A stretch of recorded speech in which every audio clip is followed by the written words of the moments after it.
Moorhead School District is moving forward after voters last night approved a $110 million bond referendum that will fund construction of a brand new high school and remodeling for a career academy. With a timeline already laid out, the district needs to get a move on with building and planning. Valley News Team's Katie Opperly walks us through what comes next.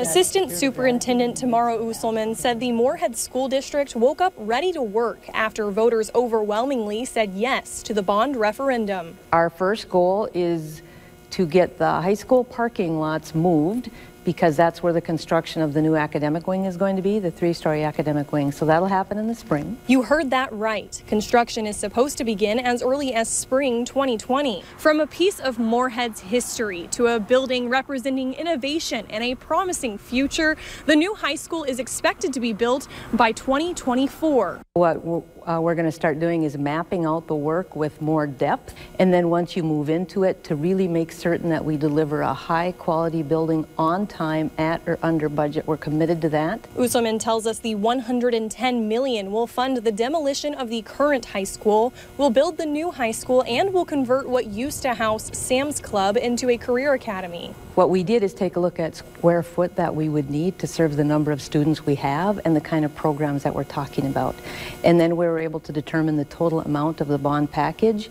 At the same time, the Career Academy, the Sam's Club came up for purchase, and I would say that's the bargain of a decade. Usselman says this saved them several $1 million and will allow them to stick within their budget as they build facilities that promote the growth our children need. In Moorhead, Katie Opperly, Valley News Live.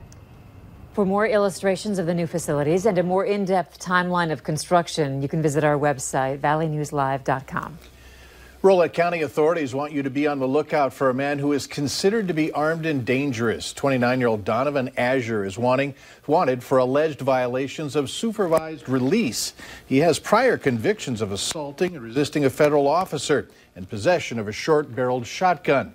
He stands 5 feet 11 inches tall, weighs 175 pounds. He has brown eyes and black hair. If you see him, do not approach him. Call authorities. Their number is 701-477-5623. The Williston, North Dakota community and beyond is mourning the loss of a family that was killed by members of a drug cartel along the U.S.-Mexico border. 30-year-old Renita Miller, 12-year-old Howard Miller, 10-year-old Crystal Miller, and 8-month-old twins Titus and Tiana Miller were from Williston. They were all murdered in the ambush on the side of a road. The manhunt continues tonight for the people responsible for their deaths, along with 3 others. A relative of the family says they'll hold a candlelight vigil in Williston on Friday, honoring those who died. The latest high-profile crime being investigated in the Metro Street Crimes Unit locally is last week's house fire in West Fargo. A Molotov cocktail ignited the flames in a possible motorcycle gang turf war. As gangs continue to be the Metro Street Crimes focal point, we found out that's not the case for the unit in Grand Forks. We're fortunate in Grand Forks that we don't have any gangs that have taken a real foothold, but I think part of the reason for that is the presence of street crimes and the work that they're doing. Johnson adds that there aren't any specific parts of Grand Forks that have more crime than others, adding for the most part, drugs take up most of his unit's time. Another Dairy Queen in our area has suddenly closed, this one in Pelican Rapids, and it was run by the same company that has shut down the Wingstop and Marco's Pizza on 45th Street in Fargo, along with another DQ in Wahpeton. Valley News Team's Melanie Palmer has been following these closures and joins us with the latest. Melanie? Andrea, Mike, we called the DQ in Pelican Rapids today, and someone there told us they closed for good on Monday. We also called the city of Pelican Rapids, who said they are just as surprised to hear about this closing. An official with Dairy Queen tells us this location is run by the same company as the one in Wahpeton, along with another one near the Twin Cities that just closed. Now, we talked with the landlords of the building in Pelican Rapids, and they did confirm with us this DQ was also run by Anderson Franchise Investments. They're the ones we told you about last week after the Marco's Pizza and Wingstop in Fargo abruptly closed up shop. We've been trying to get in contact with anyone from this company, but have had no luck. Some previous employees have told us, though, they're out of job and had no warning about these closures. Mike? All right, thanks a lot, Melanie. Now, someone with DQ's corporate office sent us a statement saying that they're working with the ownership group to reopen the Wahpeton location. A disturbing story tonight about an 8-year-old West Fargo girl who developed a rare disease, something she caught in a public swimming pool. Since then, she's been in and out of the hospital. Valley News Team's Courtney Lockie takes us through her journey. Watching Sadie Cameron run around, you might think she's your typical 8-year-old, but there's much more than meets the eye. She's very compassionate, very caring, tough girl, very tough girl.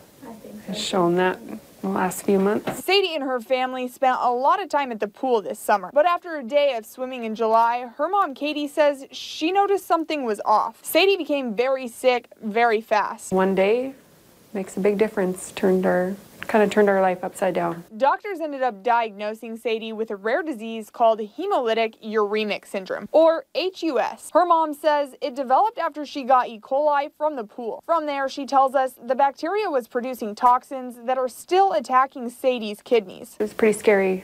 I was the only one there at the time, and so pretty traumatic to see that on your own child. Sadie had a couple of close calls, but her mom says she's fighting hard to get better each day. They make the trip to Minneapolis twice a week for dialysis. On top of that, there's physical and speech therapy. Everybody said, she's a healthy young girl and she'll just bounce back, and she has. But Sadie's mom says the hardest part is not knowing. She says eventually Sadie will need new kidneys, but until that day comes, the Camerons are just taking it one day at a time. In Fargo, Courtney Lockie, Valley News Live. Now, there's going to be a benefit for Sadie and her family on Friday from 5 to 9 at El Zagel Shrine in Fargo. For more information, go to our website, valleynewslive.com. Federal regulators have ordered the Keystone Pipeline to remain shut down until they figure out what caused the leak. The pipeline has been shut down since October 29th. The Pipeline and Hazardous Materials Safety Administration is requiring the company to send the portion of the pipeline that broke to an independent lab for testing. An estimated 383,000 gallons of oil leaked from the pipeline in North Dakota's Walsh County. The company also must develop a plan to restart the line. A recent stretch of below freezing temps showing up on local ponds and channels. But don't let the glossy look fool you or your children. It's only a thin layer of ice at this point, and you'll only end up wet or worse if you venture out. Hutch tells us that the ice needs to be about 4 inches thick to support a human, and it's going to take colder temps before that happens. So stay safe and tell your kids to stay away. And there are steps you can take now to help prepare for flooding in the spring.